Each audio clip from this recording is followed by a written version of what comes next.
It's up there, and it's up there, and it's taken, and there it is, and we're live. We're It's live. like, it's time. Notifications go out because we hadn't done this in a minute.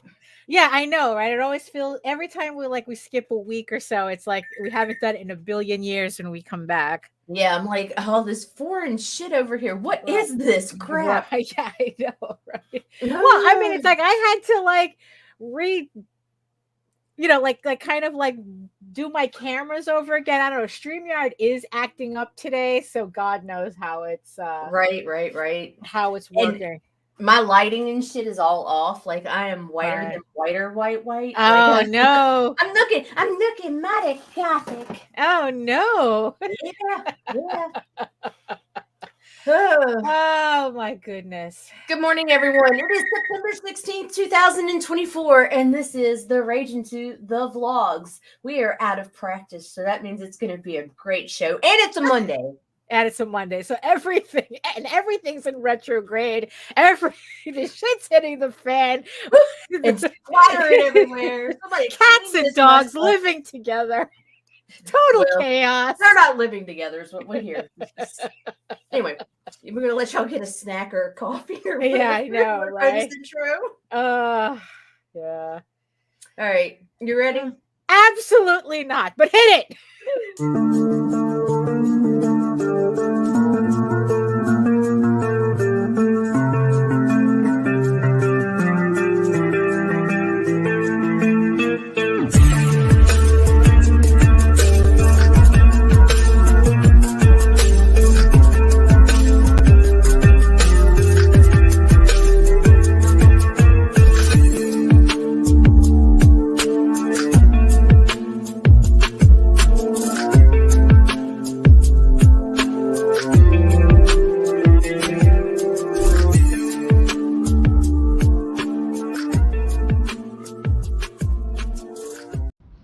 Trigger warning, fuck you. Oh, it feels so nice to hear that again. It's like being home. Yeah, really. I mean, I swear to God, if there was ever a clip that I think represents the show, is that. Oh my God. Like, it literally felt like, oh yeah, we're definitely going to need that today. That is that's kind of like the vibe going on. Oh my goodness. So Good morning, Daphne. Good morning, Nita. So, well, a lot to talk about today, but who's joining us in the chat? Is it just us? Rob and Joseph. Good morning, gentlemen, and eyeball peoples. Hello. And all the beautiful eyeball people watching us from regions beyond. If you're watching us from Facebook, if you're watching us from LinkedIn, come on over to YouTube, join the sexy people in the chat, keep them company. And while you're here, make sure you like, share, subscribe, and hit the notification bell so you get notified whenever any of our shows go live. I have to comment something about HR, right? Because you put the little peaches. It says hello, peaches, right? Uh-oh. There's a funny trend that I'm seeing on TikToks on TikTok that I'm seeing also, because they do TikToks and they put them in as reels on Facebook, and it's artists doing tutorials on how to do erotic imagery without saying that it's erotic imagery. And it is so funny. Like the latest, there's one artist in particular that I keep catching her videos. She does a web comic called Yvonne. It's like, I really enjoy that comic. So I've been following her for a while. And she's been doing these really hysterical tutorials. Like the first one that I saw from her was how to draw dripping glue. How to draw glue squirting out of a bottle and when it's glistening. It's got to get that light right. Right. It's like, so she was doing and she drew the bottle of glue. She drew the glue squirting, the whole thing. And, and at first it's like, I didn't kind of catch what she was doing. And I'm like, oh shit. And then it's like, what is she doing? Like she did she's doing a whole series of them. And then the latest the dewy fruit. Right. She did one about how to make glistening fruit, how to make it shiny. right? And then the one that she did recently was how to draw a hand grabbing a squishy thing. And it's like, it's like, oh, if we're drawing a hand, say if you wanted to draw a hand, holding a water balloon, and it's just the funniest tutorials, because now it's like that I know what exactly she's doing. Yeah, exactly what she's doing. It is so fun, but they're legitimate tutorials. They are legitimate tutorials, but just the fact that that's how she's getting around the censorship stuff on TikTok, it is so for the funny. exaggerated artist, right? Yeah, exactly. She did another one called "How to Draw Marbles in a Bag." That's nuts. I know, right? It is, but it was a very illuminating tutorial. I'm sure. It was hysterical. But where were we? Oh yeah, so I guess before better introduce you. Better introduce myself. Yes, so hello everyone. My name is Daphne Lage, and I am a cartoonist, illustrator, and comic book artist from New York. I've been self-publishing comics since 1992, and you know what that means. I feel like I'm taking crazy pills! And I am known for the furry fantasy adventure Tall Tales, which returns to Kickstarter later this year. Well, in the next 3 months, if even in the next month or so, actually October 28th, which returns to Kickstarter on October 28th with the first volume of the Tears of the Mother of Story Arc. This volume collects issues 1 through 4 of this 8-issue limited series. So keep an eye out for that. And I am also known for my medieval fantasy drama, Eagle Raven, Heir of the First Unicorn, which is now updating on Webtoons. So if you want to check out Eagle Raven it is now uploading every Tuesdays on Webtoons. So you can read it for free there. You can also read my comics online at egoworks.com, EGOWORKS, and Tall Tales, TAILS online.com. And you can check out all my videos on how I make my comics here on YouTube at my channel at Daphne Lage, Lage Art, with an archive of over 600 videos of draw streams, live streams, the past episodes of the vlogs, everything. Streams, everything, right? And it all simulcasts through the Indie Comics Network. And to tell you more about it, here's fresh from the world tour. Feels like it, right? Here's Nita. Yo, my name is Nita. I have a Google account that runs Indie Comics Network on YouTube. You can find us at indiecomicsnetwork.com, where we try to bring you daily comic-centered stuff. Well, I got to time these edibles better. Oh, well, I just felt the weight of the world just boom. Yeah. It's going to be a great show. So you were able to, So for those of you who are wondering why we didn't have a show last week, so Nita was here. Nita was visiting. So how was your trip, Nita? So how was your trip? My trip was great. Like it was a very chill trip from beginning to end. Heather and I chilled in Jersey.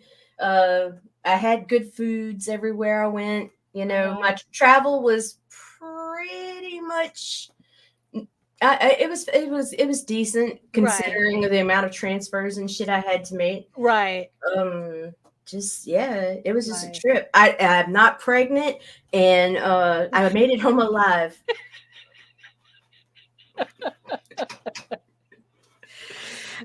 So okay, that's good.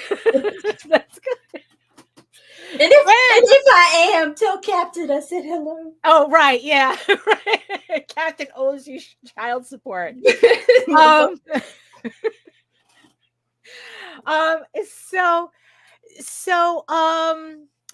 at least this time around, we avoided the tours of the New York, New Jersey hospital system. But I did explore the legal marijuana system. Right. And I yes. may or may not have come home with a dispensary in my goddamn suitcase. Talking about holding your breath through some TSA bullshit. Be like, right.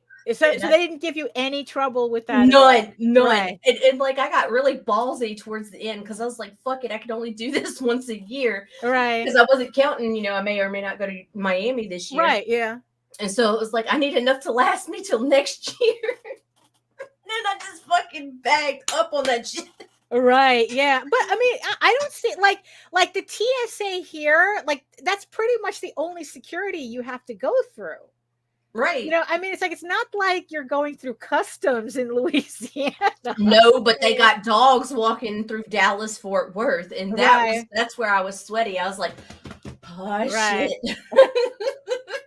They're just walking through terminals and shit. I'm like, yeah. Right. Oh, because Dallas, Texas is where it's kind of like iffy. It's illegal. Recreational is illegal in Texas and Louisiana. So I was just like, yeah, get my shit and get out. The only issue I had is they did hold my suitcase when I got home. Right. Like, I'm sitting there waiting a baggage claim, and me and one other guy, our suitcases didn't come through. Oh no. And when my suitcase didn't come through, I was like, how bad do I want that fucking suitcase? Right. Yeah. And I was like, fuck it, I'm gonna get my goddamn shit. So I walked. You only have $1,500 worth of edibles in there. I know. Oh shit. So yeah, but I went. The problem was it just fell off the fucking conveyor belt. They just threw it at me, and I came home no problem. There you go.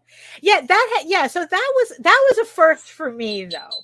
That was a first for me doing the dispensary tour.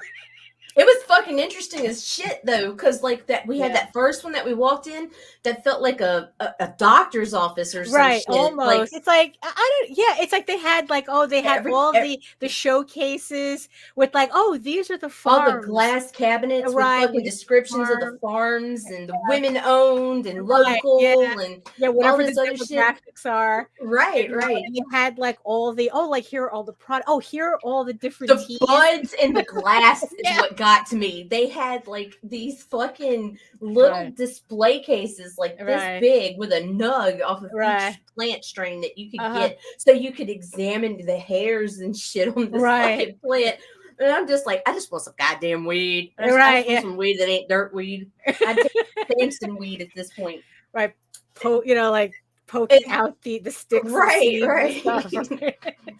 But that second one we went to, that was fucking, it was a completely different vibe. Like walking in there and it was just like, they were like hippies. It was at a fucking countertop. Well, they both were kind of like, I don't know. The first one was kind of like, I don't know. For me, it kind of like they were all run by skater dudes. They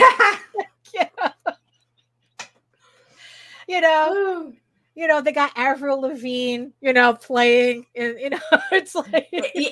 But the second one was nothing like the first one. No, like, it was very clean and all, but it's like an art gallery versus, Well, actually, it was an art gallery. The front half was an art gallery, and then the salespeople. Holy shit! Like so, the first one only had the two guys behind the counter, right? So it's like, so we were able to like walk around and look at the glass cases, kind of like a museum. Oh, like yes, this bud circa 1300 BC, like a museum. Like really, it was right. Yeah. So they were so they were just chilling behind the counter, and boy, everybody was chilling. Everybody was chilling. Everybody was chilling. Sure. So they didn't have what you want. Like they were sold out of. They were sold out of everything. Right. Yeah, because I don't really do everybody getting ready for the weekend. Because I don't like the lazy weed. Like I need a weed that's gonna knock me out and then pull me up and be like, all right, let's do this. That's like right now, I'm starting to feel like chow. Yeah, because the lazy is one of the brand names. That was the only brand name they had left. So we went down the block. So this was on Steinway, right? So we went to the first one, right? And then it's like, and then the other one was probably like a block and a half down, right? Right. And this one was completely different. So the building that it's in is a former bank. I remember when it used to be just a bank, right? Which in the end makes sense because like I'm sure they're still using the vaults in the back, they are. Right? They are. Yeah. So, it used to be a former bank. So as you walk in, right now, mind you, you can't walk in without showing your ID. It's like you cannot be casual. You cannot just like walk in. It's like you cannot be a tourist. You have to show kind of your ID. They have comics for that. And they have a delivery service. That's what Right. blew my fucking mind. It was like, oh, it's Samson. Yeah. Fly me to the moon. Right, you know, yeah, I know, because it's like they even had there was even I was even seeing signs on Steinway. It's like, you know, like legal dispensary delivery or something like that, you know. Yeah, so we both had to show our IDs, right? So Nita gets in first because I forgot. I had to go digging through my purse to get my ID, right? So we end up being a little separated, but it's not like the place is big, right? So I know she just went to the counter. And then it's like, you know, the second I'm walking in, right, it's all of a sudden it's like Bloomingdale's, right? It's like it's like you're walking in Macy's. It's like all of a sudden all these salespeople. It's like, oh, can I help you? Can I help you? It's like, oh no, I'm just here with my friend. It's like, you know, and it's like, and the front part was like an art. It was an art gallery. It was an art gallery. I'm pretty sure if I went up to the plaques, I'm sure that they were for sale and everything, right? So both sides of the walls were art galleries. They had display cases all in the center, kind of similar, but it was a lot more. There was something more casual. It was about very this place. laid back, yeah. And then you had the front counter, and you had a choice of either going to a screen and ordering it that way, and then just picking it up at the front counter, or you can go to the front counter and you could just banter discuss the various options you may have, you know. So it's like, so yeah, but the salespeople were like, oh, can I help you? It's like, oh, you're looking. Like, I'm just with her. I'm good. Would you like to smell this strain? Right, you know. Would you like a sample? It's like it's Costco. No, they didn't have samples. The one did. Which one? The first one, because they had the it was the second one, because they had the gumball machine with the fucking chocolates in it. Really? Yeah, the THC CBC chocolates. Oh my goodness. No, I think that might have been the first one. I think that might have been the first one that had the little vending machines. Because I was like tempted, but my feet already felt like I had cinder blocks attached to them by the time we got there. You know, oh yeah, because she was there was like specific brands and very like so I'm at the counter with Nita and she's talking, she's just bantering with the guy, you know. It's like she's just you know, they're just both like, dude, you know. And all of a sudden they're throwing, you know, for people who don't know how to do math, you two are like throwing numbers that it's like, well, how about this and that? And it's like, well, this is like a 10% this and this, you know. And I'm like, what the fuck are you talking about? I wanted to make sure I had my creative energy weed. I did not want to be stuck in a couch or in a weed coma. Yeah, because it's like, I guess it really is like tea, right? Depending on what you want to get out of it. Oh, you want it with caffeine or no caffeine. You want sleepy time. You want laxative. You want, I don't know. I can't think of anything else with the teas, you know. You know, you just, you know, you want energy boost, you know, that type of thing, you know. It literally was like teas. Like a tea house, right? Except it's just all wheat. And so they're just like going back and forth. And then finally, like, you know, and then I think the funniest thing is that, you know, no offense, but for the amount of money that you spent there, and then they're coming out with a thing that's like this big. But let me tell you something, that thing that was that big is going to last a long, long time. Yeah, because that's why there was only 10 gummies per pack of the ones that I bought. Right. But each one of those gummies is the average strength you'd get in an entire pack. Like of the 10s, it's like 100 milligrams per fucking gummy. So I'm quartering them bitches and saving money. Oh, okay. I see. I'm a frugal pothead. Right. So so at least you don't have so you don't have Jesus coming and going, what are you doing? a third, a fourth, a quarter, sir. A quarter. Yes. So at least it's like that was, you know, so that was like pretty interesting because, like I said, I've never been in. It's like I have no Neither am I. I'm used to pulling up on a street corner and being like, "Hey, bro," Right. and hoping something comes back in my hand. Right. Yeah. Yeah. Oh my god. So yeah, so that wasn't the case here though. So that was kind of like an odd highlight, right? It was fun. Right. So it's like, so yeah, but pretty much this was like a lot more chill. Well, aside from the nonsense I had to take care of because I wasn't on vacation, unfortunately. Mm. But it was like, it's like I think we both got a lot of work done. Yeah, I got a lot of shit taken Yeah. care of. I think I've done more work than I usually do. Like Nita would just sit in the dining room working and I would be in here.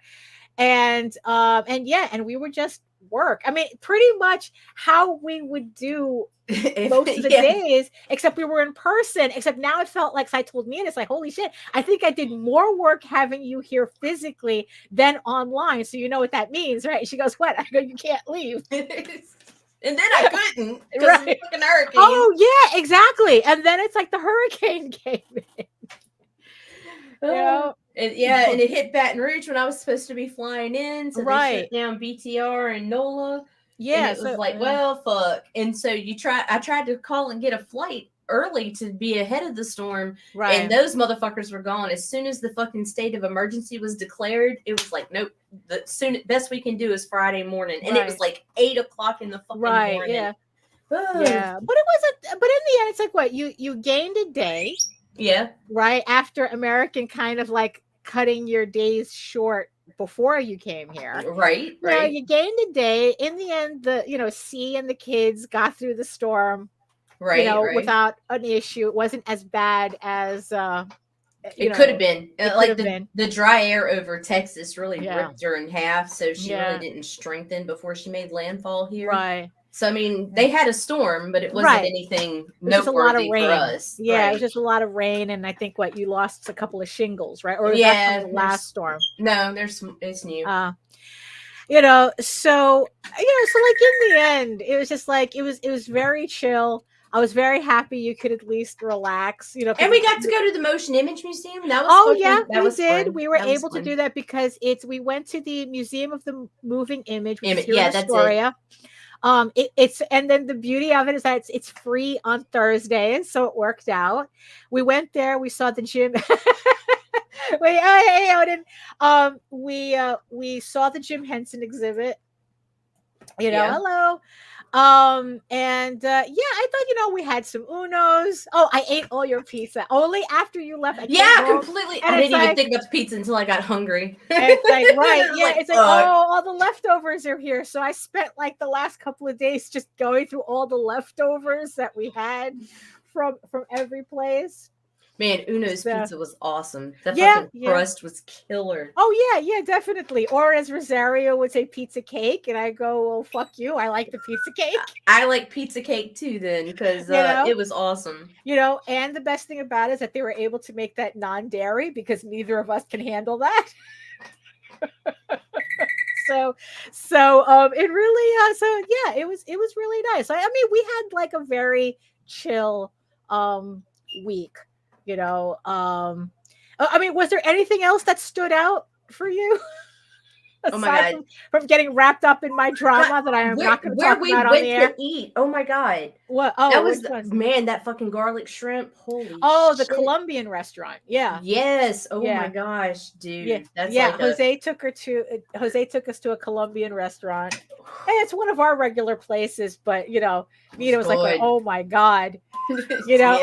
Like you should have seen. So when Jose got he got the typical platter, and when they brought the plate out, it's like Nita's eyes were like this big. It's like, oh my God, it's so big. Like even when we went to just get something simple like Chinese food, you were like, the portions are huge there, right? For what you say is that the amount of money that it costs, right?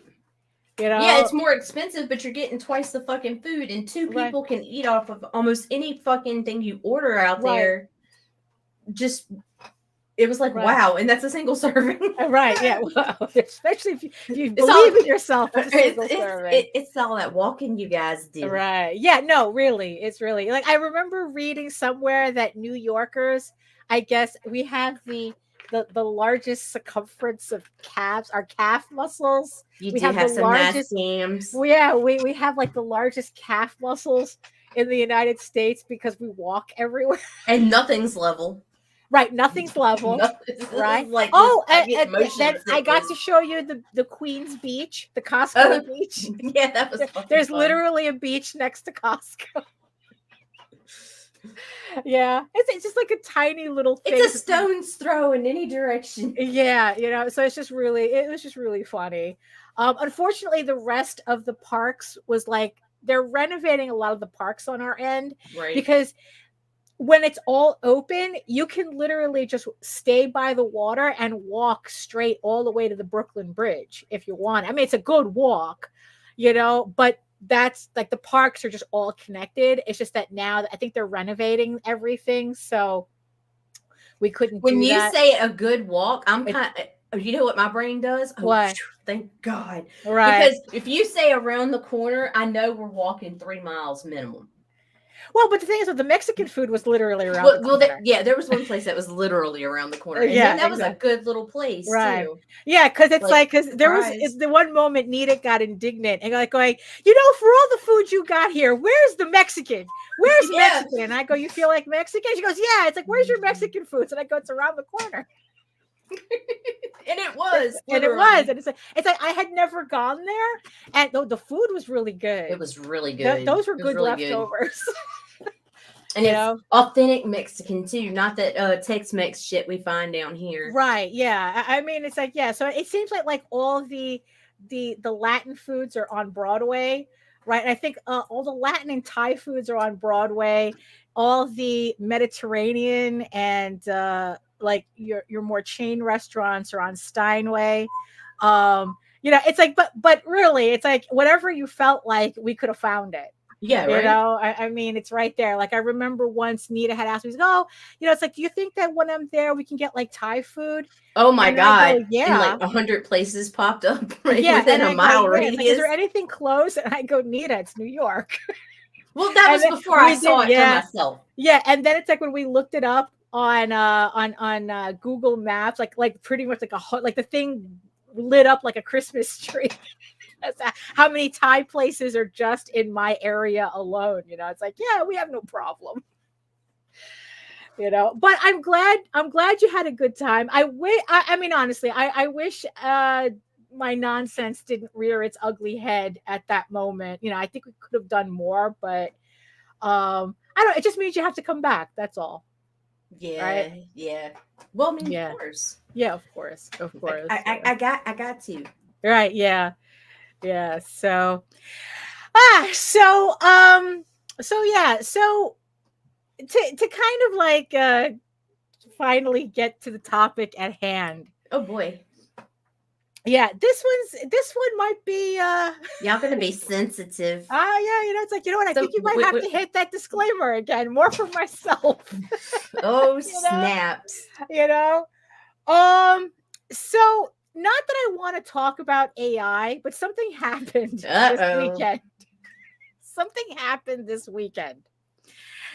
So you guys all know how I feel about the generative art, whatever, you know, the art generator things, if you want to call it that, you know, because in the end, the problem is that AI, it's because it's being purposefully used as a generic term to muddy the waters for all the different technology that's out there, you know. So it's like, I don't want to say at Baltimore. No, I'm not. No, Odin, I'm not. I decided to like just concentrate more on finishing my work this year. Next year, I'm looking into it. So, oh, Robert says we'd like to find non-chain restaurants when we go to cons. My wife has Baltimore dinners all mapped out. Yeah, yeah. So I'm beginning to kind of like change more my vocabulary when it comes to AI, right? Because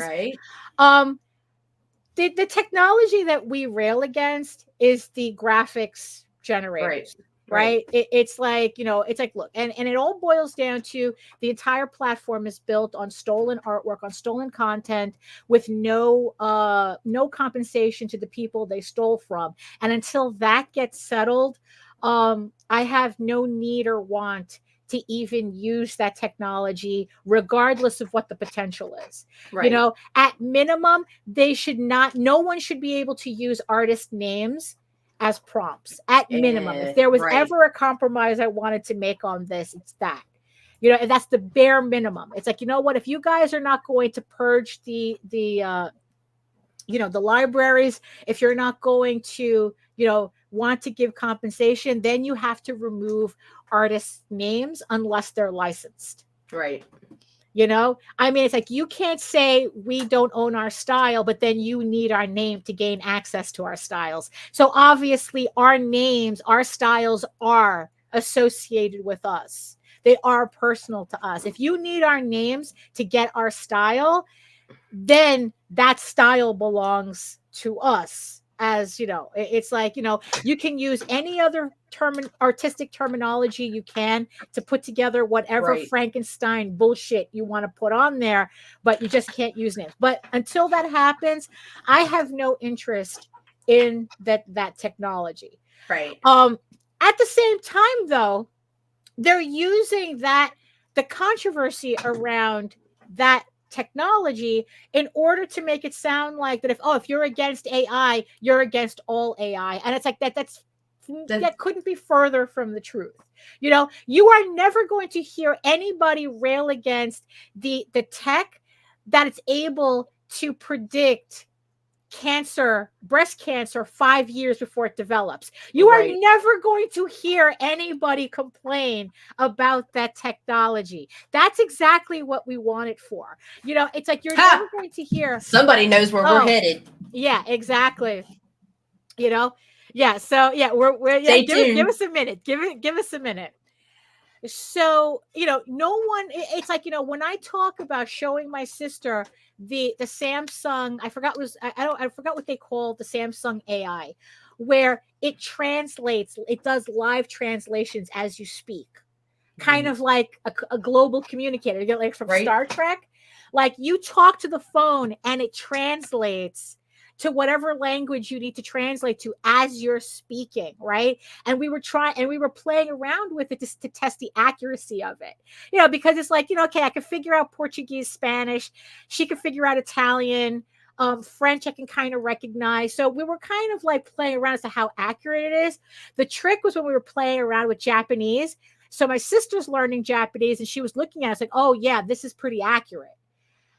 So nobody is going to complain about being able to communicate live like that with use of an AI. No one's complaining about that. It's like, but it's like there are other, the fact that, no one's complaining about that. So to kind of like lump everything together. Oh, if you hate the art generator, it means you hate these too. It's like, no, you asshole. No. It's context. It's the context of the tool, Not all tools. Right. Not all tools, right? It's like, look, it's like, in the end, this shit should have just been introduced like another hammer.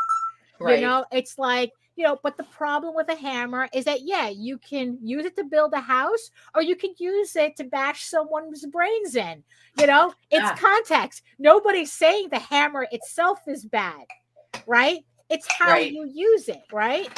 Right. So we know that all these companies have been trying to like push this technology, this generative technology onto everybody, whether we want it or not.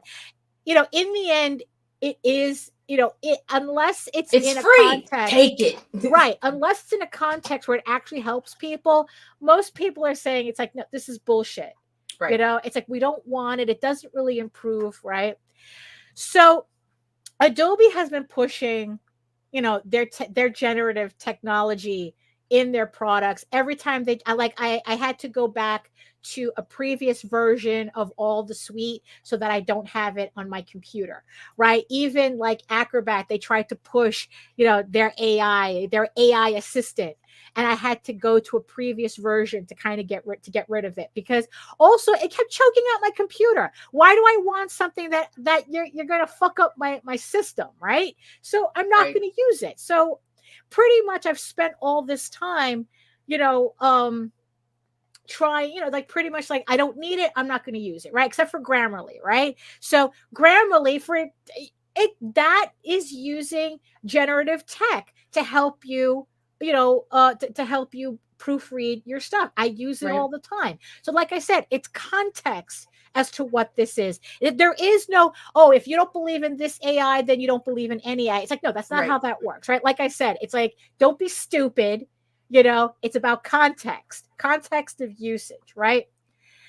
So the other day, my sister asked me to send her EPUBs of the Eagle Raven novelization that I'm doing, right? Because it would be easier for her to binge read all at once. I'm like, that's fine. So I go into Drive, right? And to Google Drive, and I start kind of like putting together my files, and I go to check on one of the PDFs that's in my file, right? So I go click on it and I go to check something in it. And all of a sudden I notice something happening on this side of the screen, on the right side of my screen. Hi, baby. My name is Gemini. Something like that, right? So at first I'm not paying attention to it. And then all of a sudden all this text pops up, right? And I'm like going, what the fuck is that? And then I see, so I have an Eagle Raven chapter PDF open on my screen that I was looking at. And all of a sudden, I see a summary of that PDF in my peripheral. Mm-hmm. And I'm like going, wait, what the fuck is that? It's like, wait a minute, I don't remember turning anything on, right? So I'm reading it, and it's like, it's a summary. It's an actual summary of the PDF that I have open. Right. And it's like, and I'm looking around, and it seems like, so this tab that was open, this sidebar that was open, was Google Gemini. Yeah, it's Google Gemini. Hi, baby. It's like, who the fuck are you? It's like, it was kind of like that, right? Why are you here? Right. And why are you here? Right. So it's like, obviously. What are you saying? Right. Exactly. But because I'm reading the summary and I go, it's very odd. It's kind of odd the way it's summarized, but the summary is pretty much accurate. And I'm looking at it and it's like, and then it's like, what intrigued me was that it was kind of like the way it was summarizing. Right. And I go, wait a minute. So I open up another PDF, right? And it does the same thing. It gives me the summary, right? And then it's like, I'm like going, wait a minute. And then I'm kind of remembering I start remembering some things that people have said that they've done with, because I guess it's supposed to be similar to this is supposed to be the direct competitor to ChatGTP. Yeah. Right? So I'm remembering things that people have said that they've done. Right? So I look at the summary and I go, and then I go to the thing and I type in summarize story in a paragraph. And it's like, we're a little whirly thing. And then bloop in a paragraph. It's a long paragraph though. Right. And then I'm like going, summarize story in 3 lines, 3 sentences. And then bloop, And then I decide it's like, no fucking way, right? And then I go, give me 120 character tweet with hashtags. But down. Bloop. Right there with hashtags, right? Even gives me the hashtags. And I'm like, wait, fuck. Right? What else can this thing do? Right? Because in the end, I'm sitting there going, it's not like I'm asking the shit. I never did. Although it was trying to push me to like use the art thing. And I go, no, fuck you. I'm not doing that. But it's not like I'm typing in right in the style of Stephen King or something, right? It's like I'm not doing that. This is all, I'm keeping everything based on my PDFs that are open on the screen. And then it's like I'm really sitting there thinking about this. And I go, what else can this thing figure out? And then, okay, let me open up my document here, because I did start to kind of like cut and paste what was going on.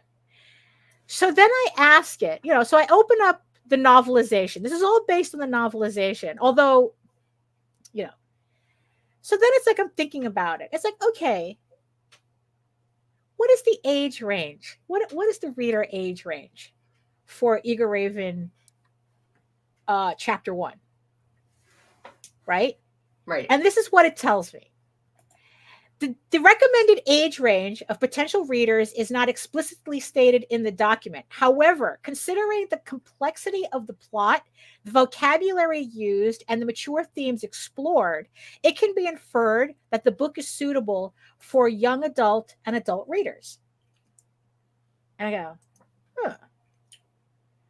so now it's like, okay, then it's like, again, I start remembering some stuff and I go, you know what?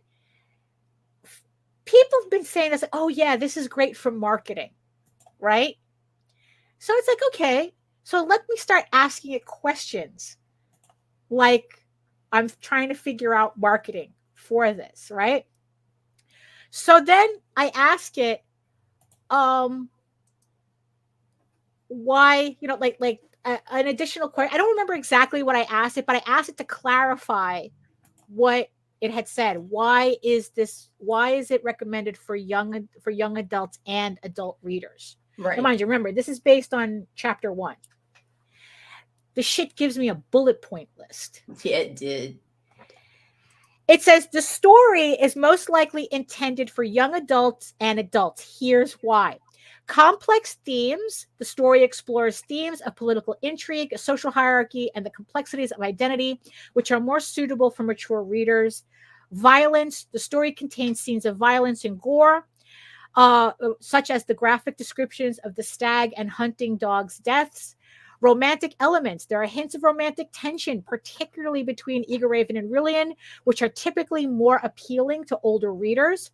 And vocabulary and writing style. The language used in the story is sophisticated, and the writing style is descriptive and engaging, which is more likely to resonate with young adults and adults.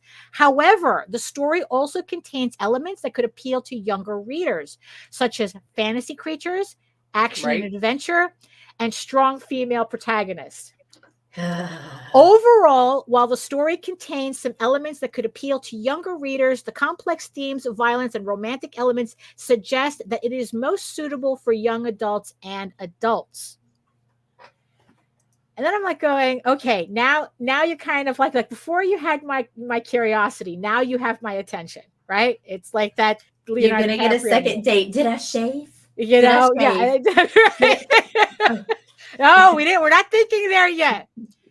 So I ask it, right? Again, thinking marketing. It's like, okay, what else can you tell me about the book, right? What is the audience, the intended audience for this story? Bloop.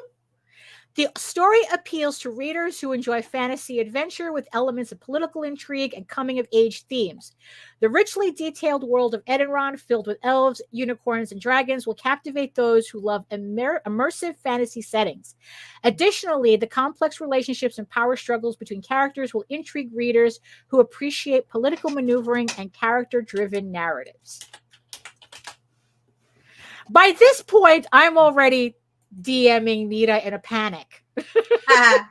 I literally have Gemini here chatting me up. Yeah, Gemini was all about it. And then it's like, what did then I asked it, what's the reading level of Eager Raven? Right. And it says the reading level of Eager Raven, Heir of the First Unicorn, is likely around 8th to 9th grade. And here's why. And it gives me bullet bullet points again, which is similar to what it gave me before. Let's see. And then I go, okay, what's the next thing I could ask? And then I started remembering the book. Well, Yeah, you see, we're going to get coming. into that, because it's like, I was literally playing around with this shit for 2 days. It is time, Lou. You know, yeah. It's like I literally spent the entire weekend playing around with this shit, trying to figure out, okay, it's like, what is this? I want to hate you. Yeah, I want to hate you, but boy. So then I remember the book, the marketing book that we keep talking about. I forgot, like the 8-minute marketing plan or whatever the fuck that book was, right? Right. Whatever. So I asked it, 1 hour content. Who is the audience? Like, I kind of word it according to the book. Like, who is the audience avatar for Eager Raven, right? Or something along those lines, right? And it tells me, I got another bullet point. And it sent everybody's photo IDs. Right, I know, really, social security numbers. I wish. The audience for Eager Raven, Heir the First Unicorn, is likely fans of the Eager Raven comic book series. Because remember, this is all based on the novelization. And readers who enjoy fantasy stories with strong female protagonists. Here's why. 1, existing fan base. The novelization is based on an established comic book series, suggesting that the primary audience is readers who are already familiar with the characters and the world of Eager Raven. 2, fantasy genre. The story features fantasy elements such as unicorns, dragons, and elves, which are popular tropes within the fantasy genre. This suggests that the audience includes readers who enjoy fantasy stories. 3, strong female protagonists. Eager Raven is a strong and independent female character who defies expectations and challenges the status quo. This suggests that the audience includes readers who appreciate strong female characters. And 4, complex themes. The story explores themes of political intrigue, social hierarchy, and the complexities of identity, which are likely to resonate with readers who enjoy stories with depth and nuance. Overall, the audience for Eager Raven is likely to be a niche audience of fans of the comic book series and readers who enjoy fantasy stories with strong female protagonists. However, the story's complex themes and engaging writing style could also attract a wider audience of readers who appreciate well-written fantasy stories. Oh, come on, Gemini, sit on my face. So I dig a little deeper on that. Who is the audience avatar? Remember, the book always asks, create an audience avatar, right, and market to that person, right? The audience avatar for the Eager Raven novelization series is likely someone is 1, a fan of fantasy literature, which is, I guess, implying that if they read fantasy books, they'll read this, right? That it pretty much is so for implying that I shouldn't have a problem doing cross media with this. You know, like if people like the comic, the story itself should be able to cross over to novels. Appreciates strong female protagonists, enjoys political intrigue, values character development and relationship, and is drawn to a unique and immersive world. The demographic for a story like Eager Raven, this is where I really got more detailed. Age, young adult, 16 to 25-year-olds, and adult, 25 plus. Gender, female and male. While the story features a strong female protagonist, the themes and plot are likely to resonate with both genders.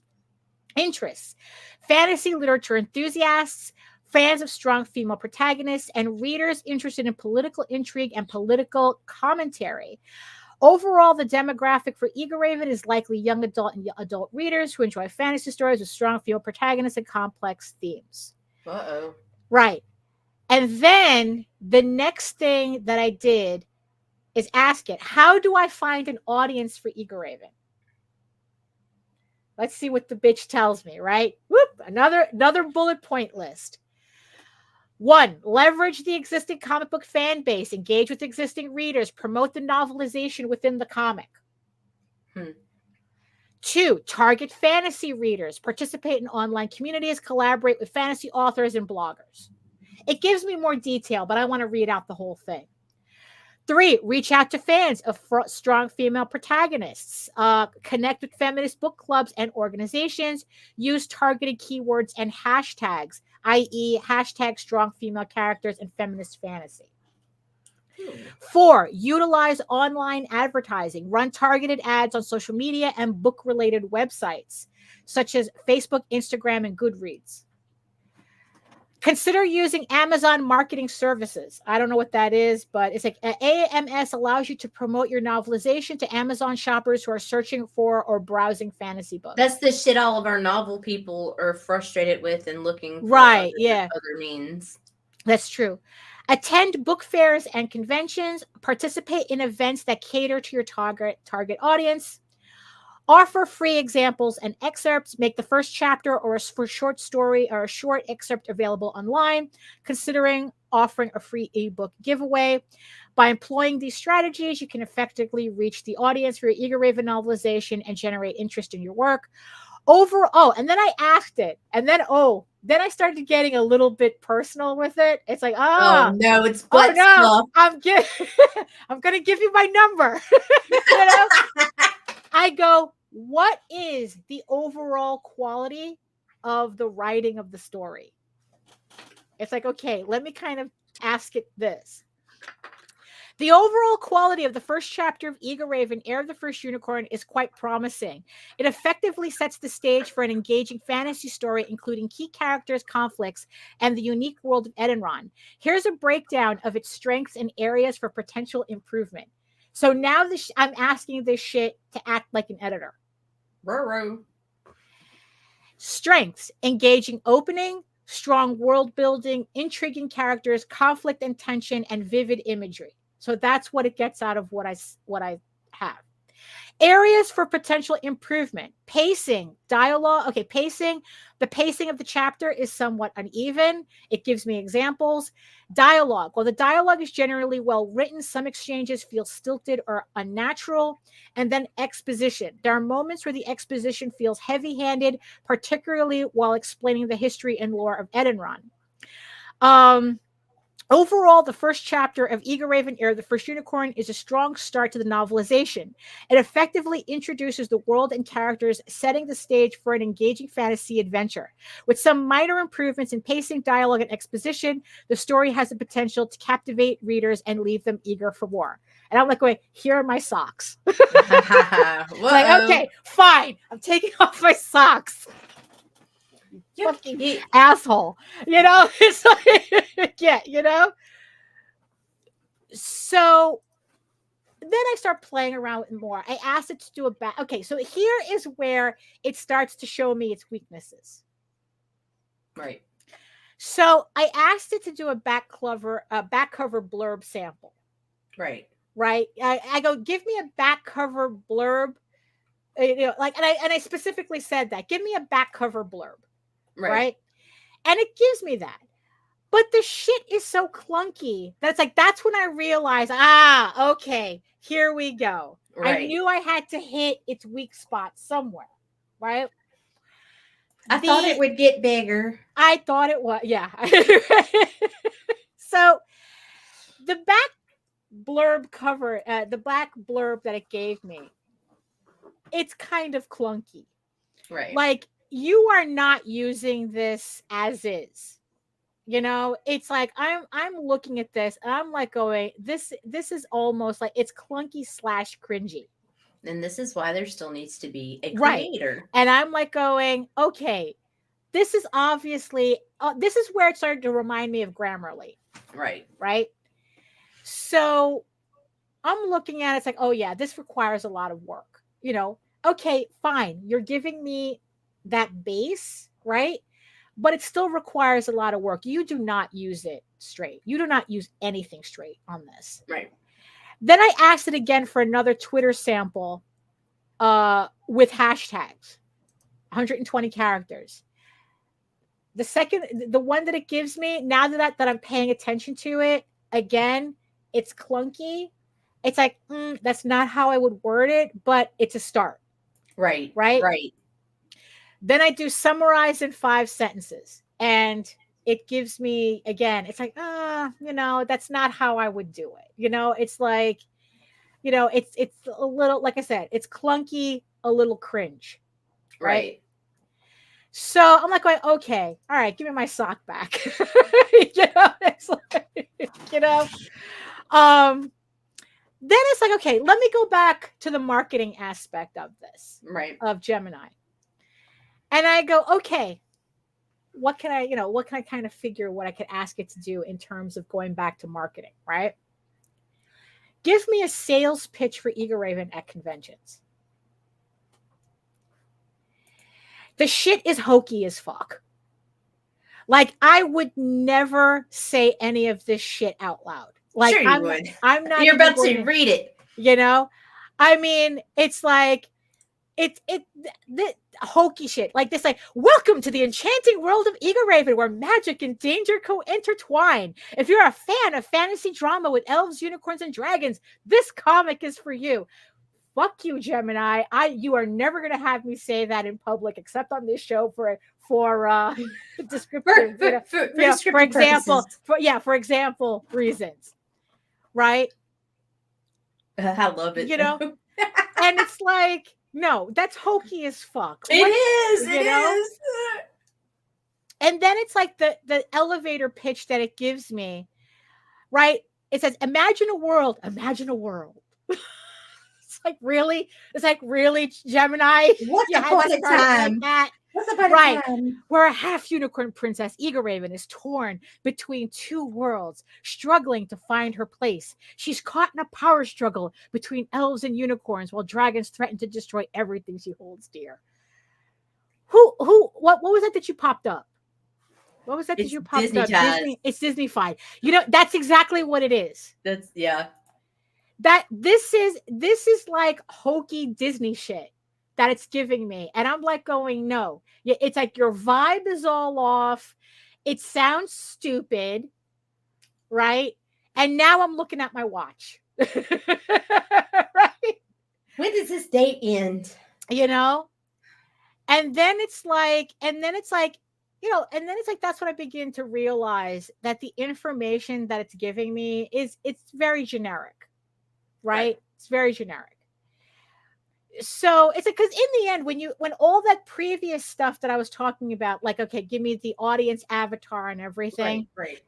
All it did was just verify what I knew already, right? It didn't. So far, I have really yet to get anything that's like, oh snap, yeah, like I didn't know that. Like it has yet to do that. Like everything that it's giving me so far, I've already figured out on my own using the marketing books.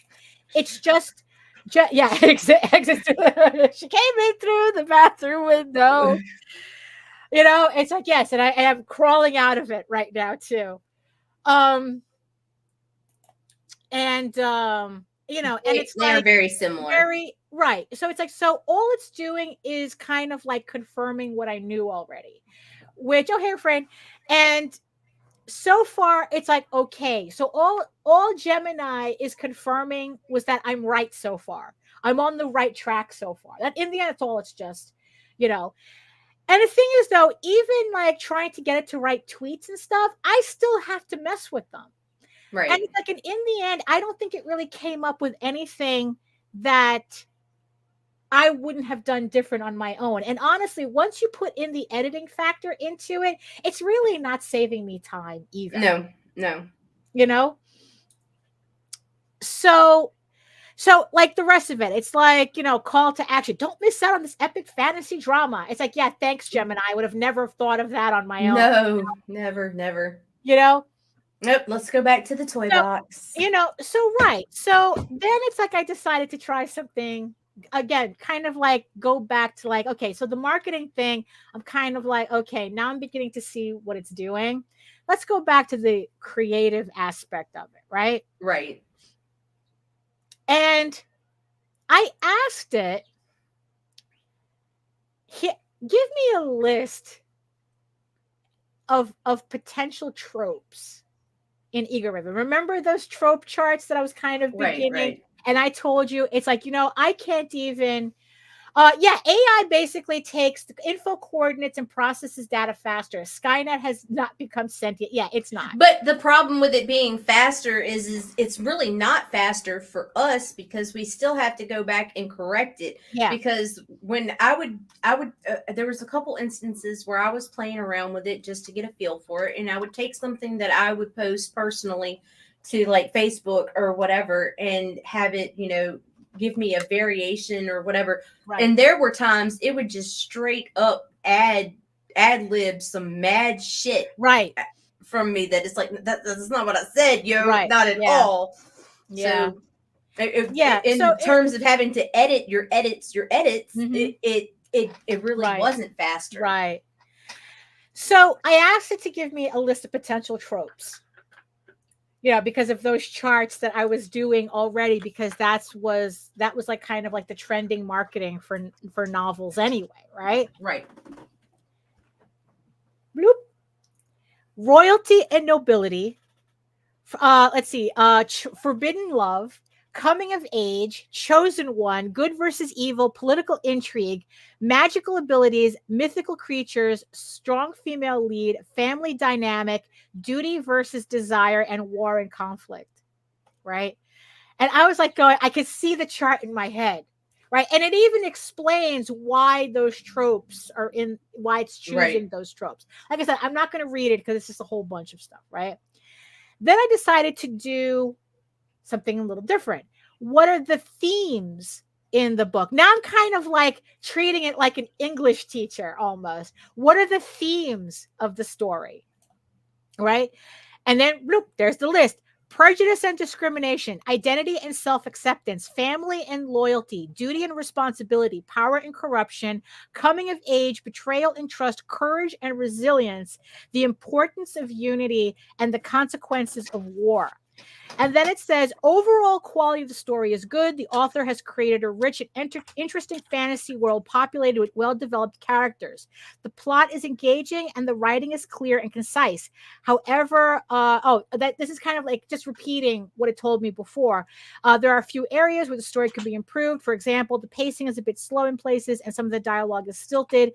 Overall, though, this is a well-written and enjoyable story. And I go, don't flatter me, Gemini.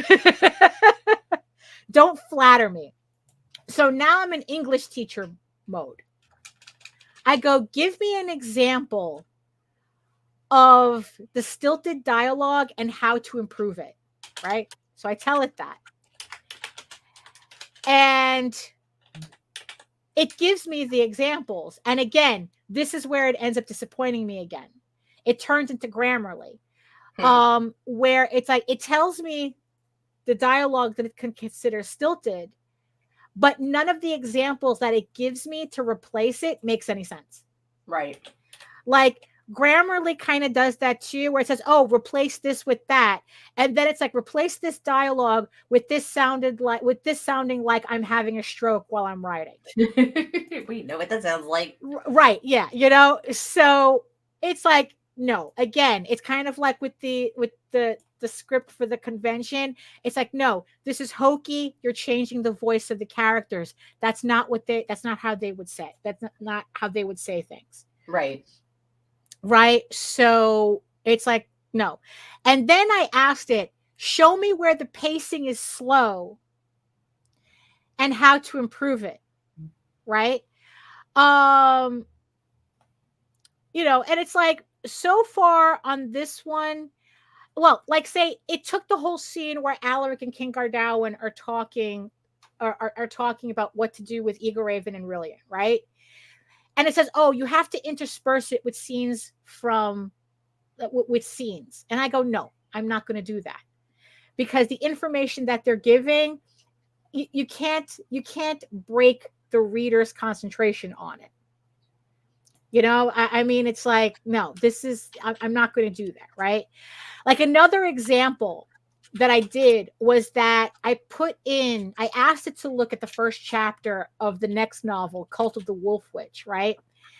And the thing actually complained that I wasn't descriptive enough about the forest that the scene takes place in. And I'm like going, it's a fucking forest. Why do you need more description? Right. it's a fucking forest. Why are you saying I need more description on it? Right. So I asked it, how could I improve the description of the forest? And it starts giving me hokey shit again. Oh, talk about an owl hooting and this, that's like, no, fuck you, Gemini. We're not doing that. You're fucking up my vibe. You know? Yeah, it's like it makes up shit so well. Go back to that. It's like it makes up shit so well you can be convinced it's good. Sort of like that get over coworker. Yeah, it's trying to convince me, and I'm like going, no, you're killing my vibe. You know, you're killing what I'm trying to say. What's going on in the scene? You're not really reading. And at this point, this is where I realize it's like, okay, it's like I'm talking to a machine. You know, because for that split second, you're going kind of like back and forth. You're actually having a conversation back and forth with the AI. And now it's like, okay, now you're being stupid. You're not reading what's on what I'm giving you. You're not putting, all of a sudden you're missing the context of what I'm writing. So what you're recommending has no place in what is actually happening, right? Like, it's trying to convince me that it's correct. Yeah, exactly. I need to know how many leaves are on those trees. I swear to God. Right? And, so then after this point, I just started like playing around with it more. Like I asked about like, okay, how does Eager Raven feel about the other characters? Right.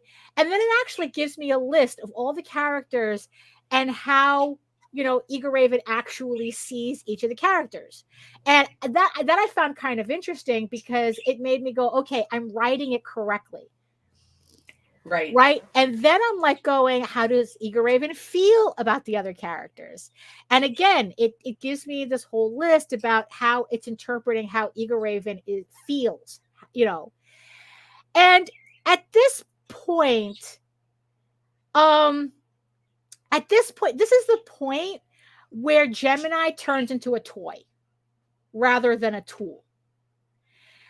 Because then I literally start asking Gemini questions about the story, like I'm trying to talk to somebody. Like, oh, what did you think of the story? What did you think of the characters? Did you understand what I was trying to say here? Right? And it's giving me, like what it thinks of Eager Raven, what it thinks of the other characters based on how I'm writing it. Yeah, I know. Now we're just in the, And then it's like, okay, at this point, I realize that Gemini is not really doing anything for me. It's like, okay, so you're just confirming some, like things about the story that I knew already. You should both stop listening to. I want a divorce. And I want to see other people. Yeah, it's like, I think we should see other people. Exactly. We should see other AIs. So it's, so it's like, okay, and it's like, and really it's gotten to a point where it's just a toy now. I'm just asking it questions about the characters and just seeing what's popping up and how it's summarizing the personalities of the characters based on the stories. And well, here's also the other thing too. So here's the thing with Gemini, because there's a couple of things that it was doing that I didn't understand until I looked it up. So it seems like what I have is a partial, it is like kind of like a partial usage of Gemini. It cannot read an entire manuscript. It only reads between the first 12 to 40 pages of a manuscript and bases all of its information on that, right? And if you only give it chapters, if you don't explain it in the chapter, it has no context to the questions, even though like it says, oh, well, why wasn't these questions asked? Like, well, it was asked and it was answered in the previous chapter, but you can't read it, right? So it seems that Google wants me to pay for a full version of Gemini. $20 fucking a month. No. Right. And that was like, no fucking way. It has yet. That's right. We're not ain't putting a ring on it. Yeah, exactly. I am definitely not putting a ring on this. Right.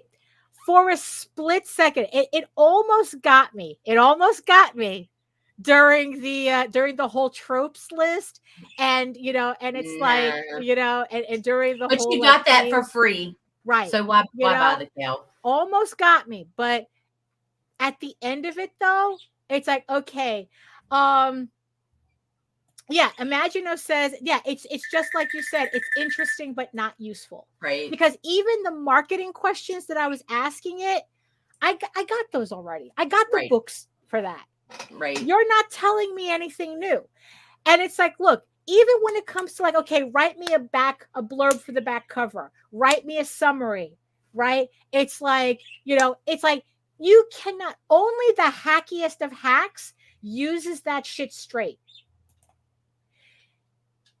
For it to be worth anything, you have to edit the shit out of everything. And it's like what Jose says, the art is in the edit. You cannot take what this thing is saying directly and just plop it into whatever marketing materials you have. No. You have to edit that shit. And certainly don't prompt it for fucking stories. Like, that's not... Right. Like using it as a generative tool. Right. I haven't even tried it. Its writing is worse than its art. Right. And it's like, look, I haven't even tried that. Right. And like, I didn't ask it to like can you fill in the prose? Right. Can you convert this script to prose? I've never tried that, and I'm not going to. No. I'm not going to. No. Because it's like, if I have to edit a fucking tweet, I can't imagine how much editing I have to do to its prose. Right. And you know what? And it's like, so far in this free version, I swear to God, I think I drained a lake in the Amazons just doing what I was doing this weekend. Just from what I've noticed, even in the free version, it's cute, but you don't do nothing for me. It's like, let's just be friends. Give me my socks back.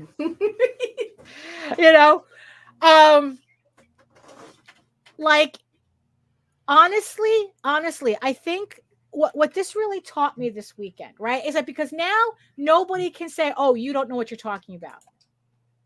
It's like, no, I spent an entire weekend jerking off this AI. And it gave me nothing. Couldn't even hold it up. Oh, couldn't even get me off. No. Here's the thing too. What happens if you use the AI long enough? It starts to get tired. All of a sudden, the information starts to get truncated until it gets to a point where it's like, where before it would give me bullet points, now it's only giving me one sentence. Like, you can literally see it fatigue. And it's just like, what the fuck? I didn't need you for this. Because it can only work with what you've given it. Well, so not only that, but you can only use it for a certain amount of time. Yeah. Because Jose, when I told Jose that, he says that, that he had another friend say, it's like, yeah, there comes a point where it's actually trying to get you to stop using it. Yeah, that's exactly. Sounds like the AI drank too much whiskey. Ultimately, yeah. And ultimately, yeah, they want me to pay for this. And I go, you know what? You weren't even really worth it for me for free. Like if you're intrigued me because and I swiped right. But then when we met in person. Right. Because honestly, catfished. There was, when it comes to the marketing and the marketing information, there was nothing that it gave me that I couldn't find on Google already. Right. So Gemini is already showing me it's just a souped up Google. That's it. It just finds me the information without me having to go through websites. Right. All the information that it gives me on my stories, yeah, it's cute. Maybe I'll keep some stuff in mind. Maybe I could use the trope list. Right. Or something. But like, in the end, it's like I was doing this shit anyway. Right. right? And it's like for the amount of editing that I would need to do to make this useful, I was doing that already. I was doing that myself. And The actually, AI it's becoming more time consuming because you Yeah. edit your own shit before you even fed it. So then Yeah. once you feed it, you have to edit Right. whatever it regurgitates. Right. And Right. So you know, so it's like, yeah, are they maybe like a couple of things? It's like, you know what, even for tweets, it's like, you know, I do that shit on my own anyway. Do I really need to use a fucking do I need to use separate tech just to come up with a fucking Right. tweet? You know? I mean, this is not code that you're typing in. Yeah, it's like she said, it's worse than Google is at least based off real information. AI is trained on what they are not saying, Right. you know. I mean, it's like, and you see the problem with the whole controversy, right? Which they're, like I said, they're using the whole thing with image generators to muddy the waters, right? Is that they're using that controversy, right, to sell a product that doesn't exist. Because honestly, if there was no controversy about generative AI, this would have been in just in the rotation as just something that's there that nobody would be thinking about. Honestly, it's a mediocre tool at best. Right. And the only reason is mediocre because the drama that they created, that they manufactured around generative text, made it seem like it could do shit up here when it can barely do shit down here. Right.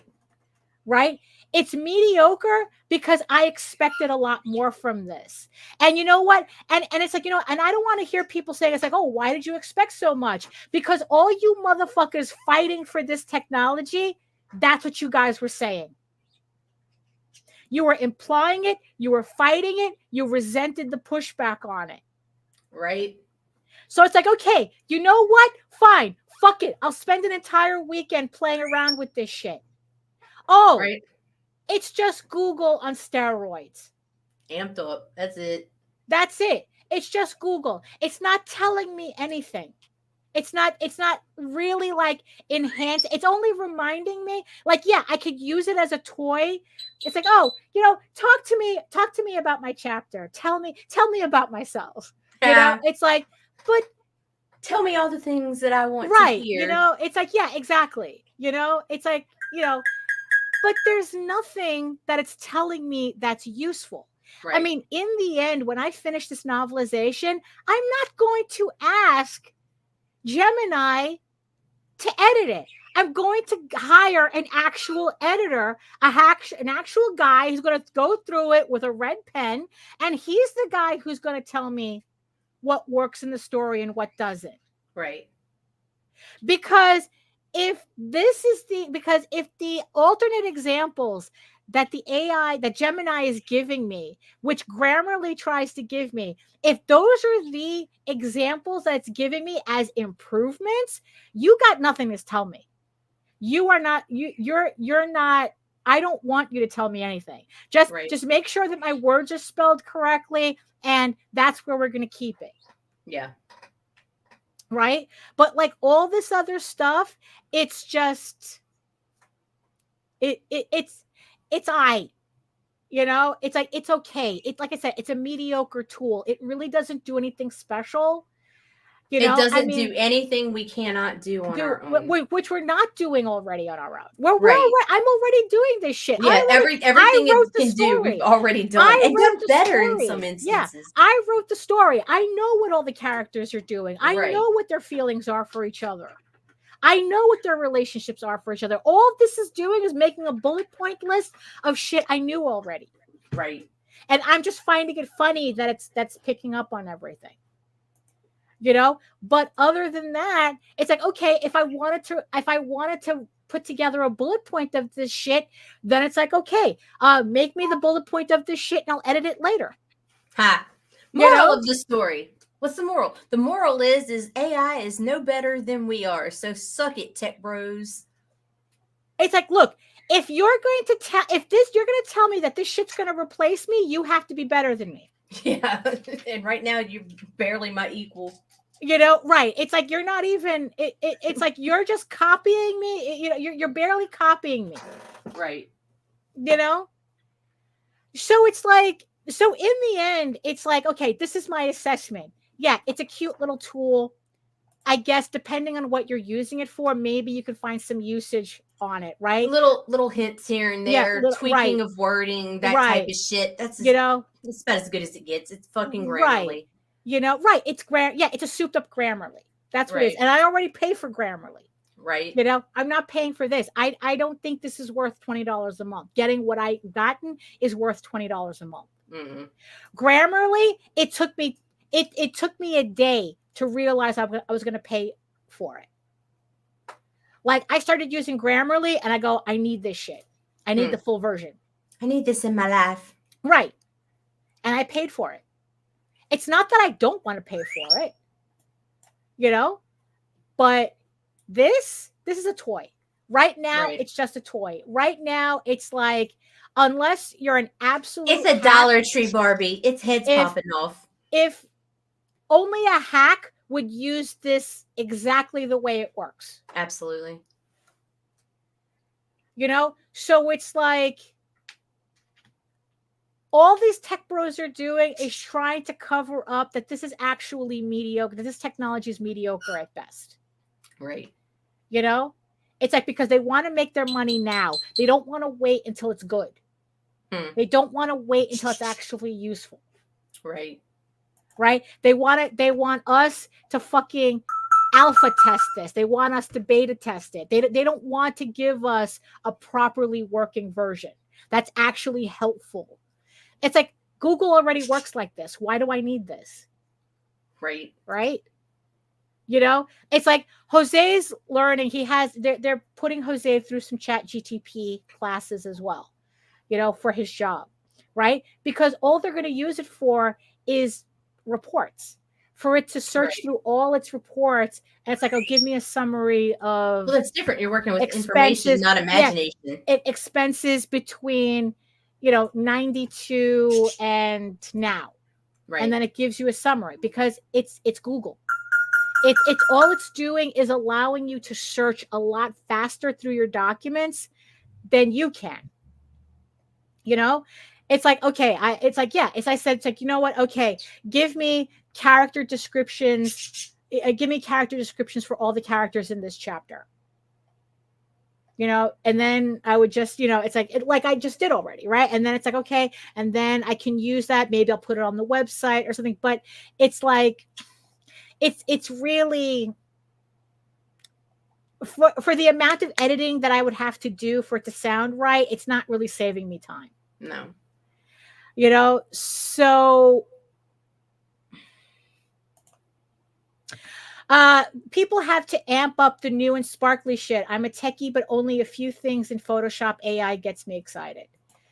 Yeah, it's, you know, I mean, yeah. So it's like, okay, so now I can say I use the shit. Yep. I tried it. I didn't tried it. Like I said, it's a toy. It's a toy at best. You know, but this is nothing. I really didn't get. It didn't tell me anything that I didn't know already. It's nothing we cannot live without. Right. Exactly. It's like, I could literally not, you know, not use it. I could literally not use it. And they try to pave it as a convenience when it's actually a nuisance. Right. Yeah. And for $20 a month. Let me spend more time doing what I do. If this shit had given me some real information that I didn't know about when it came to, like, okay, marketing, like, how do I market this book? How do I find my audience? If it gave me some real information for that, it's like, but no, it didn't. It's just like, oh, just go to conventions, you know, just use hashtags. It's like, oh, gee, yeah. Oh, I would never do that. No, never. You know? I mean, you get just as much information, if not more so, just watching our dumbasses talking. We bring you knowledge. You know? and we're not asking for a $20 monthly subscription. But we are now. Here's Well, my PayPal link. Oh no. We're gonna put up a paywall. But it's like in the end, it's like that. That's exactly what it is. Yeah, that's exactly a cash grab for all. You're paying for the convenience of it being right there in that one fucking spot, because there's nothing it can give you that you couldn't get from a thesaurus, a dictionary, or your own creativity. I mean, Jose talked about a scenario where he would put in a script and ask it to write it in prose, and then he would edit it. It's but it's there. Like I don't think it's even there yet. No, it would be complete trash. It couldn't even handle a 3-paragraph Facebook post. I'm a little tempted just to take a piece of script and have it make a prose, convert it to prose. Yeah, it almost had your $20 until it wanted you to dress as a Disney princess. I do that for free. But I didn't need the AI to tell me that. It's been a while since I dressed up at I do have costumes that I used to wear at conventions. I don't know if I fit in them anymore, but but I do that for free. But like I said, I didn't need I didn't need Gemini. I think Neil deGrasse Tyson said AI will make up so much fake news, people will go back to physical books for accuracy. It's happening already. It's like, look, I started rebuying and buying physical art books again because of how much AI garbage is in Google search now. I just started going, I mean, I can't tell you how much money I've spent on books since AI became a staple. AI generated art became a staple in Google searches. I can't use Google for references anymore. Nope. So I have all these books, I mean, for real. It's like we're going back to physical media, right? They're telling people, artists are telling people to go back to buying CDs. Get off Spotify, buy CDs, buy DVDs, buy Blu-rays. Too late for my Spotify. Right, but buy Blu-rays. We need to go back to physical media because this is ridiculous. If I mean, literally, it's like I've gotten more value of rewatching Game of Thrones and screen grabbing it than actually searching for shit on Google. Right. I mean, really, it's like, it's ridiculous. And it's like, yeah. So that's my assessment. After a whole weekend of playing around with this shit, it's a toy. Right. It's a toy that they're trying to sell off as a life-changing tool, and it's not. It's a toy. It's glorified Google. You know this information already. It's just really fast at finding it for you. Right. That's all it is.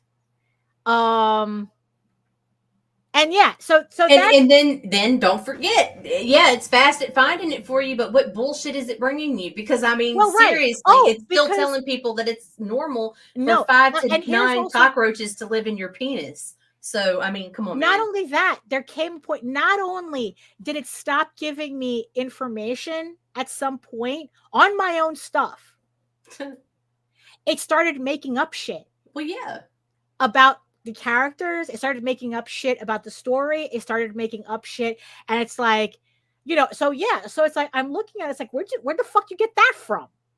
Made it up. So you can't even trust it.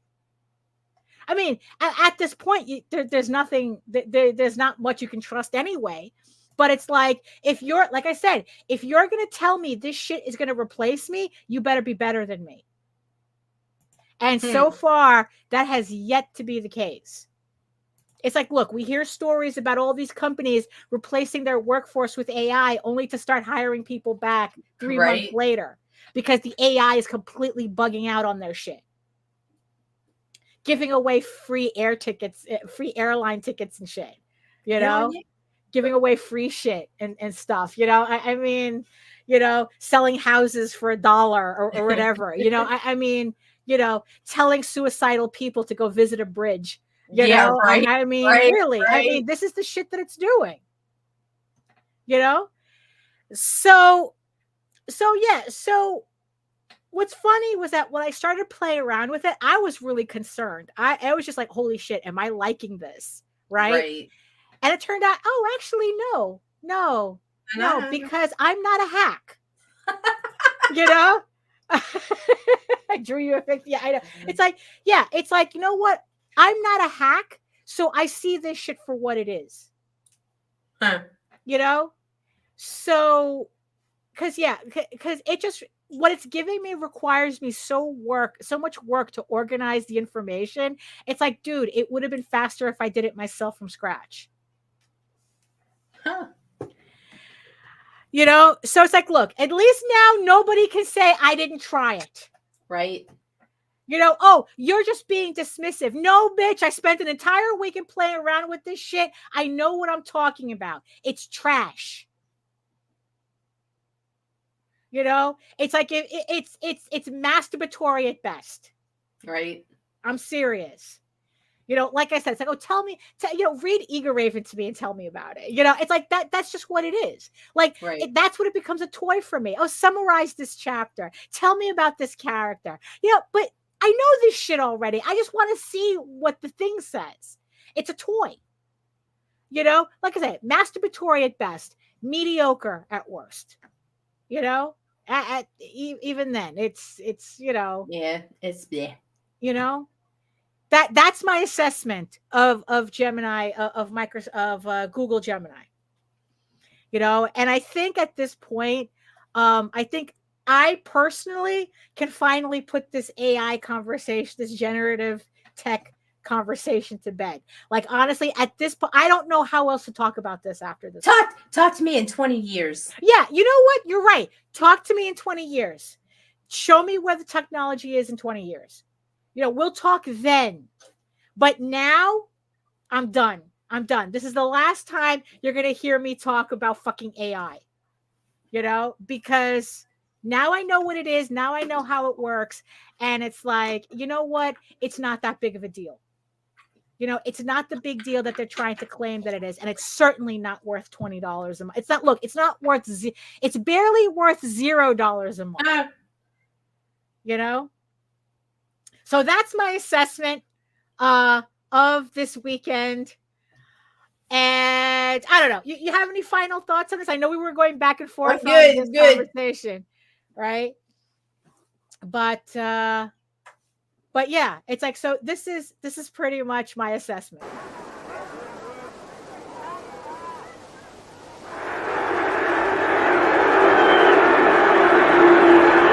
If you only had one neck, I'd hack it through. Word. Absolutely. So that's where I'm at right now. So you said you're good, Nita? You're good? We're pretty much on the same fucking page here. Yeah. Like, so we both fondled it for a minute. Yeah. But so I want to thank everybody in the chat for joining us today. Thank you so much for keeping us company and putting in your 2 cents in this economy on this conversation. Like I said, I think it's safe to say this is the last time I'm going to talk about this topic. After this, there's nothing more to say. So, and I want to thank our beautiful eyeball people for hanging out with us. And even if you're just listening, I hope you got whatever work you were doing. I hope you got it. I hope you got your work done, or at least we hope we did more for you than Jim and I did for us. Yes, I guess in the end, yes. I hope we did more for you than Jim and I did. Oh my goodness. So do you have any announcements or anything? No, tune in. Hit like, share, subscribe, all that bullshit. Do it. Right. Just make the algorithm gods happy. Make the gods happy. Please follow me on Facebook. Yeah.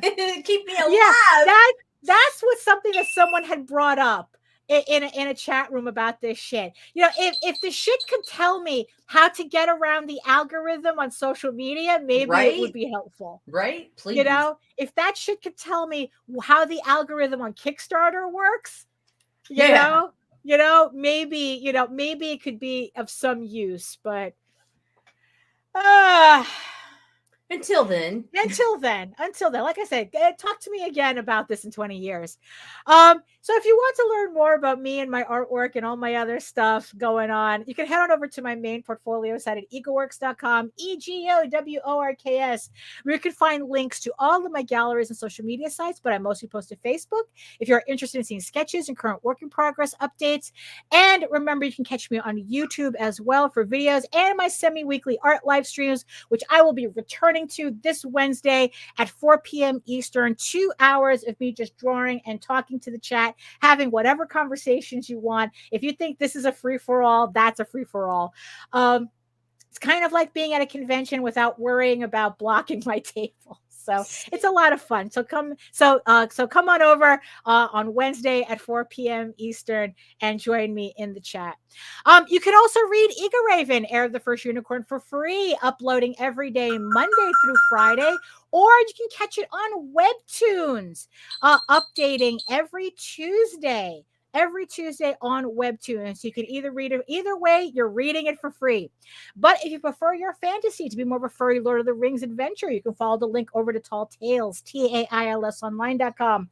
And not only can you read the first 20 issues of Tall Tales for free, but you can catch up on the latest story arc, Tears in the Mother, which is also currently uploading Monday through Friday. So you can read that for free before it goes live on October 28th on Kickstarter with the first volume of the Tears of the Mother trade paperback. So keep an eye out for that. Also remember that House of Bob is in its last week, just under its last week on Kickstarter right now. If you want to pick up some spicy sketchbooks and maybe head on over to House of Bob, Fetish Fantasy, and Mondo Bondo on Kickstarter right now. You have until Friday to pledge to the campaign. Thank you, everybody who's pledged as much as you have, over $6,000 on the campaign. Thank you so much. You guys are going to keep me busy with commissions, and I'm looking forward to getting everybody's commissions out by the end of December. So we can all start the new year fresh. Yeah, take my $20. Exactly. Yeah. So check that out as well. Link is in the show notes to the campaign as well. All right. So thank you so much, everybody, for joining us. Thank you, chat. Thank you, eyeball people. Thank you, Nita, for having a good time here in New York. And then, in the words of the ancients, thank you, ancients. Eat your food, moisturize, mind your business, and do the work. Because when you actually do the work, you never have to fake any of your accomplishments. Thank you so much again, and we'll see you next time. toodaloo. Fuck you, fuck you, fuck you. You're cool. And fuck you, I'm out.